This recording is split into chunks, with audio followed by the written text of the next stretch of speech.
আজকে কাদিয়ানীদেরকে অমুসলিম কাফের ঘোষণা করে সংসদে আইন পাশ করবেন, এটা আমাদের এই সরার উদ্যান থেকে আজকে দাবি থাকবে। বর্তমান সরকার কোন বাংলাদেশের জনগণের ভোটে নির্বাচিত সরকার নয়। এই সরকার হলো, আমি বলবো, একটা চমকের মতো সরকার। এই সরকারের কাছে আমরা উদাত্ত আহ্বান জানাবো যে যেহেতু একটা সুযোগ এসেছে, আপনারা একটা চমক দেখাবেন।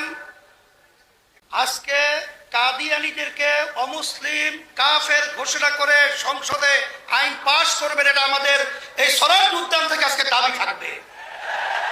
আর সাথে সাথে আমরা 53 বছর দেখেছি বারবার উলামায়ে কেরাম এবং মুসলমান আমরা রাস্তায় এসেছি।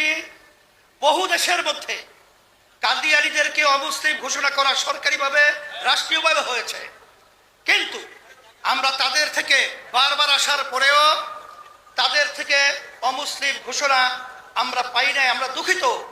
এর জন্য আমি সকলকে উদাত্ত আহ্বান জানাবো, 5ই আগস্টের পরে বাংলাদেশের ভিতরে ইসলামের উত্থানে একটা সুযোগ এসেছে।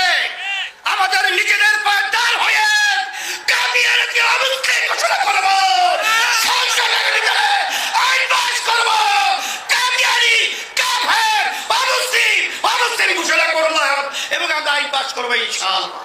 সর্বত্র আহ্বান জানিয়ে আপনাদের সকলকে সুস্বাস্থ্য কামনা করে শেষ করছি।